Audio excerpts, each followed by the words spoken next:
जय भीम, जय भारत, जय संविधान। और आज हम लोग हैं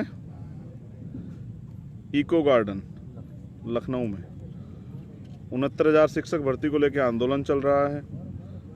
नौजवान साथी बहनें 70 दिन से आंदोलन में हैं और मुख्यमंत्री जी ने ये वादा किया था कि 7 दिन में इसका निवारण हो जाएगा, लेकिन हुआ नहीं। तो बच्चे और बच्चियां वहाँ गए थे बीजेपी कार्यालय।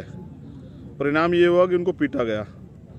यही एक बात है जो मैं हमेशा कहता हूँ कि ये इसी बात के मैं खिलाफ, कि जब किसी बहन पे भाई पे अत्याचार होता है और निर्दोष पे, तो वो बुरा है।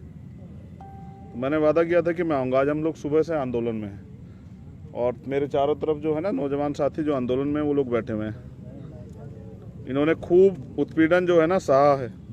और जहाँ तक मैं जानता हूँ एक आंदोलनकारी होने के नाते, कि कोई भी व्यक्ति वो खुशी से आंदोलन नहीं करता, वो सड़क पे खुशी से नहीं आता, घूमने नहीं आता, मजबूरी में आता। जब ये नाउम्मीद हो जाता है कि कहीं से उसको न्याय नहीं मिलेगा और कहीं उसकी सुनवाई नहीं होगी, कोई उसकी बात नहीं उठाएगा, तब वो आंदोलन में आता है।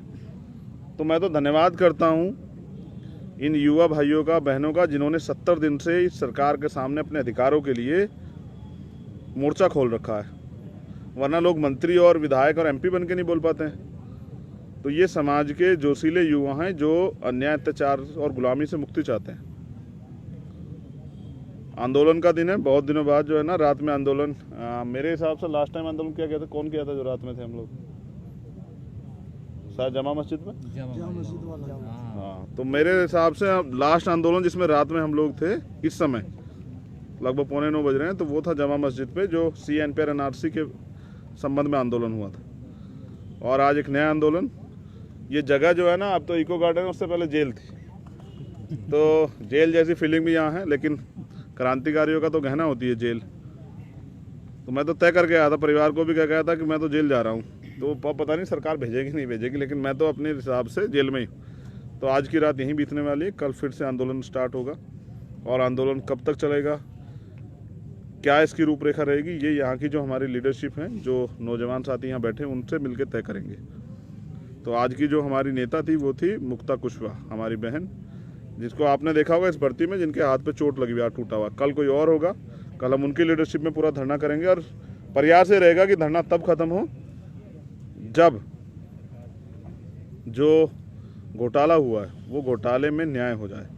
देखिए, पहली बात तो ये है कि ये घोटाला अब साबित हो चुका है, क्योंकि पिछड़े वर्ग आयोग की रिपोर्ट आई है। रिपोर्ट में उन्होंने ये स्वीकार किया है, उन्होंने बाकायदा लिखा है कि भर्ती में घोटाला हुआ है, संविधान के जो अनुच्छेद 14, 15, 16 है उनका उल्लंघन हुआ है। और उन्होंने ये भी कहा है कि जिनके द्वारा ये किया गया है, जिन अधिकारियों के द्वारा, कर्मचारियों के द्वारा, उन पर गंभीर कार्रवाई की जाए और वंचित जो लाभार्थी हैं उनको, जो है ना अभ्यर्थी है, उनको नियुक्ति दी जाए। लेकिन सरकार नहीं दे रही है। तो मैं जैसा कह रहा था कि 70 दिन से ये लोग आंदोलन में हैं। बड़ा अच्छा माहौल है। आज भाइयों से मुलाकात हुई है और उत्तर प्रदेश के सभी लगभग सभी जनपद के लोग हैं, मोस्टली जो है ना सभी जनपद के लोग हैं। और पिछड़े वर्ग में भी, पिछड़े दलित वर्ग में भी एक अच्छा प्रयास है कि सभी जातियों के लोग। अब ये जातियाँ हमने तो बनाई नहीं, जिसने बनाई है अपने फ़ायदे के लिए बनाई है। अगर हम बनाते तो कुछ और बनाते। तो अब हमारा प्रयास रहेगा कि आंदोलन हम जीते। कल हम लोग यहीं रहेंगे लखनऊ के आसपास के साथी जो हैं वो कल आएंगे आंदोलन में शरीक होने के लिए। और बाकी जो भी कल की लीडर हमारी तय करेगी, या लीडर जो हमारा तय करेगा, उसके हिसाब से आंदोलन चलेगा। एक चीज़ तो सत्य है, मैं आपका आज के लाइव का मेरा उद्देश्य ये है कि आप ये देखिए कि जो संवैधानिक अधिकार हमारे हैं, जब उसको सरकार 70 दिन के आंदोलन के बाद नहीं दे रही है, तो आप समझिए कि फ्री में बिना लड़े हमें क्या मिलेगा। जो चीज़ साबित हो चुकी है कि चोरी हुई है, शिक्षा मंत्री, मुख्यमंत्री ने घोटाला किया है, हमारे अधिकार को छीना है। पहले तो इनके यहाँ भर्तियाँ होती, उनका पेपर लीक हो जाता है। पेपर लीक के बाद अगर दलित पिछड़े वर्ग के अभ्यर्थी मेहनत करके, संघर्ष करके मौका बना लेते हैं, तो फिर ये खेल। लेकिन अब समय बदल रहा है, नौजवान इस बात को समझने लगे हैं और सरकार अब चोरी नहीं कर पाएगी। लेकिन हमारा प्रयास तो ये रहेगा, अगर हमें मौका मिलेगा भविष्य में, तो इस सारी भर्तियों की जांच कराई जाएगी कि कौन कौन जो है वो SC BC का सर्टिफिकेट बनवा के, और वो डॉक्टर, इंजीनियर, वकील बन गया है, अध्यापक बन गया, प्रोफेसर बन गया है, वास्तविक स्थिति उत्तर प्रदेश की मैं आपको बता देता हूँ, जहाँ तक मुझे जानकारी है कि यहाँ दलितों को 22.5%, दलितों को और आदिवासियों को और ओबीसी को 27% रिजर्वेशन होने के बावजूद उनकी भागीदारी ये है, उनका रिप्रेजेंटेशन ये है, उनकी हिस्सेदारी ये है कि शायद 1 या 2 एसएसपी जो हैं, जबकि उनकी संख्या होनी चाहिए आरक्षण के अनुरूप 15 या 16, 2 एसएसपी इन्होंने हमारे लगाए चार्ज पे, और वो भी अगर इनके हिसाब से काम नहीं करें, अपने लोगों के लिए जरा सा सोच लेंगे, उनको न्याय दे देंगे, इनके नेताओं के सामने चलेंगे, तो वो कभी भी हट सकते हैं। और ऐसे पिछड़े वर्ग के लोगों का हाल है। लेकिन मैं आज अपने भाइयों को बता रहा था कि लड़ाई जो है ना, वो धर्म की नहीं है, लड़ाई है अधिकारों की। और वही समाज तरक्की करेगा जिसके पास कानून बनाने की शक्ति होगी, जिसके पास जो है ना संवैधानिक अधिकार जो मिले हुए वो होंगे। तो आज का आंदोलन अच्छा रहा, खूब जो है जोशीले भाषण सुने, यहाँ से तो वक्ता भी तैयार हो गए। काशीराम साहब कहते थे ना कि आंदोलन से लाल पैदा होते हैं, समझौतों से दलाल पैदा होते हैं। तो संघर्ष से नेता तैयार होता है। आज मैंने कई नौजवान साथियों को सुना और मुझे लगा उनमें कल के भविष्य के नेता की झलक है। वो अच्छे अच्छे भाषण देते हैं, अच्छी अच्छी शायरियाँ सुनाते हैं, मैं उन सबको भी धन्यवाद देता हूँ। लेकिन ये तो सच है कि जब आप घर से बाहर निकल के वास्तविक स्थिति को देखेंगे, परखेंगे, तब आपको पता लगेगा कि देश में क्या चल रहा है। निजीकरण होने वाला है। जितने निजीकरण पे भी आप लोग सब जुड़े हुए हैं, तो निजीकरण पे भी सुन लीजिए। निजीकरण आप वो जो कह रही है ना, एनएमपी जो नया वो लाए, पाइपलाइन कह रहे हैं, बेच नहीं रहे हैं, लीज पे दे रहे हैं। तो मैं ये बताना चाहता हूं कि वो लीज पे देने के बाद वो प्राइवेट सेक्टर हो जाएगा, उस प्राइवेट सेक्टर में आरक्षण व्यवस्था खत्म हो जाएगी। आज हम यहाँ 18,000 भर्तियों के लिए लड़ रहे हैं, कल हम लाखों भर्तियाँ जो हमारी होने वाली हैं, जिसके लिए हमारे माँ बाप ने पढ़ा लिखा के, अपना पेट काट के, मजदूरी करके, मेहनत करके, अपनी जमा पूंजी दे के, अपना घर में से सामान बेच के हमें तैयार किया, वो सब जीरो हो जाएगा। जब सिस्टम पे इनका कब्जा हो जाएगा तो फिर हमारे लोगों को न्याय कौन देगा? आज भी नहीं मिलता है। तो इसलिए वो निजीकरण सिर्फ और सिर्फ भविष्य में सरकारी नौकरियां खत्म हो जाएं, और जो लोग दलित पिछड़े वर्ग के लोग वहाँ हैं उनको किस तरह से आरोपित करके, दबाव बना के, डरा के निकाला जाए, ये उसकी तैयारी है। लगभग समझिए कि बीजेपी और आरएसएस का जो एजेंडा था कि पिछड़े और दलित वर्ग के लोग यहाँ उसी गुलामी में चले जाएं, इसमें 1950 से पहले थे कि उनके वो हमारे खेत में हल जोतें, हमारे पशु चराएं, हमारा दूध निकालें, हमारे जो हैं और जो काम हैं घड़ा बनाने के, ये करने के, वो करने के, वो करें। और जो संविधान में हमें अधिकार मिला था बराबरी ख़त्म हो जाए, तो उसका पूरा खाका तैयार हो गया। अगर आज भी आप लोग नहीं जागते हैं तो आप पहली ऐसे शख्सियत होंगी, पहले ऐसे समाज होगा जो अपने आंखों के आगे अपने अधिकारों को ख़त्म होते देख रहा होगा। दलित और पिछड़े वर्ग के लोगों को, ये लखनऊ है, मैंने बाबा साहब का एक भाषण सुना था यहाँ, ये 1948 की बात है। बाबा साहब यहाँ आए थे और कुछ पिछड़े वर्ग के लोगों ने बाबा साहब अम्बेडकर से पूछा कि बाबा साहब राजनीति पे आपके क्या विचार हैं? तो बाबा साहब अम्बेडकर ने कहा कि मुझे ऐसा लगता है कि पिछड़े और दलित वर्ग के लोगों में, पिछड़े वर्ग के लोगों में स्पेशली ये भावना बनी हुई है कि अगर हम दलित समाज के लोगों के साथ राजनीति जाके करेंगे तो हमारी सामाजिक हैसियत जो है वो गिर जाएगी, इसलिए वो दलित वर्ग के लोगों के साथ राजनीतिक संबंध नहीं बनाते।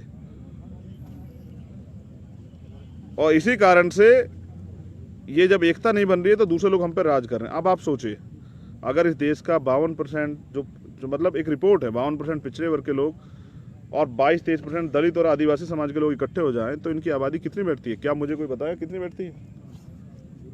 लगभग 75% के करीब। जब इस देश का 75% व्यक्ति एकजुट हो जाएगा तो सत्ता में किसका राज होगा? नीति बनाने की, कानून बनाने की ताकत किसके पास आएगी? लेकिन मोहरों की वजह से, जिनको चमचे काशीराम साहब कहते थे और बाबा साहब अम्बेडकर कहते थे कि ये वो क्लास तैयार हो जाएगी जिनको लोडर कहा जाएगा, तो इनकी वजह से आज हमारे सारे अधिकार लगभग जो है ना छिनने कगार पे। आंदोलन जारी रहेगा और तब तक जारी रहेगा जब तक हम जीतते नहीं। लेकिन मैं समझता हूं कि बाबा साहब अम्बेडकर ने कहा था उस अपनी 1948 वाली सभा में कि पिछड़े और दलित वर्ग के लोगों की समस्या एक जैसी है, और अगर ये अपने अधिकारों के प्रति, अपने भविष्य के प्रति, अपने आने वाली पीढ़ियों के प्रति सचेत हो जाएं और एकजुट हो जाएं तो इसका फ़ायदा इनकी आने वाली पीढ़ियों को मिलेगा और ये गुलामी से मुक्त हो जाएंगे। मेरा प्रयास रहेगा कि आंदोलन के जरिए, मुद्दों के जरिए दलित और पिछड़े वर्ग के लोगों में एक एकता बने और उस एकता से भारत में वास्तविक लोकतंत्र जो है वो लागू, जिसमें गरीब, गरीब जो हैं वो भी अपने आप को खोज सके। One vote one value. एक गरीब का बेटा भी विधायक एमपी बनने का प्रयास करे अपनी मेहनत के दम पे, अपने संघर्ष के दम पे, और वो परिवर्तन करे, वो परिवर्तन जिससे उसका समाज आगे बढ़े, ये देश आगे बढ़े, प्रदेश आगे बढ़े। और ये वही भाजपा की सरकार है जो नारे देती थी कि 56 इंच के सीने वालों के हाथ में देश है। अर्थव्यवस्था चौपट हो चुकी है, बेरोजगारी बढ़ चुकी है, महंगाई चरम सीमा पे है, रोजगार नहीं है, इलाज नहीं मिल रहे, तमाम तरह की चीज़ें जो है एजुकेशन से संबंधित जो है बजट वो जीरो हो चुके हैं। सरकारी उपक्रम बेच के जो 70 साल में तैयार हुए थे ये देश चला रहे हैं। और वो जो पैसा हमारी मेहनत का टैक्स का जो हमें हर एक सामान में देते हैं उसको ये अपने चुनाव में खर्च कर रहे हैं। ये इनके बाप का पैसा नहीं, ये हमारा पैसा है। और मैं समझता हूँ कि उत्तर प्रदेश में इस बार परिवर्तन होगा। उत्तर प्रदेश में भारतीय जनता पार्टी की सरकार की जो है ना वो विदाई होगी। और इसका लिए मैं अगले 6 महीने गांव-गांव जाके संघर्ष करूंगा। लेकिन अभी जो सबसे बड़ा मामला 69,000 शिक्षक भर्ती और उसके बाद पिछड़े वर्ग के लोगों की जातिगत जनगणना होनी तो सबकी चाहिए, मैं तो सबका स्वागत करता हूं। लेकिन पिछड़े वर्ग के लोग इसलिए होने चाहिए उनको अपनी राजनीतिक, सामाजिक, आर्थिक हैसियत का अंदाजा लगना चाहिए कि वो वास्तविकता में देश में कहाँ है। इतनी बड़ी आबादी और मोहताज बनी हुई है, तो गुलाम को गुलामी का एहसास अगर आप करा देते हैं तो वो अपनी बेड़िया स्वयं काट देता है। इसकी तैयारी हमें करनी पड़ेगी। फिर आपसे मुलाकात होगी आज की रात यहीं खुले आसमान में, इको गार्डन लखनऊ, और आंदोलन जो है वो जारी रहेगा। मैं कुछ साथियों को भी जो है ना एक बार आपको दिखा देता हूँ। मेरे चारों तरफ लोग हैं, तो ये आज हम अकेले नहीं है, बहुत सारे जो हैं नौजवान साथी जो इस लड़ाई को लड़ रहे हैं, जो इस लड़ाई के योद्धा हैं, जिन्होंने इस लड़ाई की शुरुआत की है, वो सब लोग हमारे बीच में हैं। और मुझे विश्वास है कि उनकी ये लड़ाई जो है ना आगे बढ़ेगी, हम लोग इस लड़ाई को जीतेंगे। और आप देखिए उधर भी जो है ना कुछ नौजवान साथी लेटे हुए हैं। तो ये धरती है, ये हमारी माँ, तो वो इस धरती से जुड़ के जो है अपने आंदोलन को मजबूत कर रहे हैं। कोई पंखा नहीं है, कोई एसी नहीं, कोई कूलर नहीं है, मन में एक ही संकल्प है कि ये आंदोलन जीत के जाना है। बहुत हुई गुलामी, अब नौजवान जो है ना, बहुजन समाज का नौजवान, वो गुलामी नहीं चाहेगा। अब वो लड़ेगा, अपने अधिकार लेगा, भाईचारा बनाएगा और इस सांप्रदायिकता की राजनीति का अंत करेगा। जय भीम, जय भारत, जय संविधान, जय लोकतंत्र, जय विज्ञान। और कल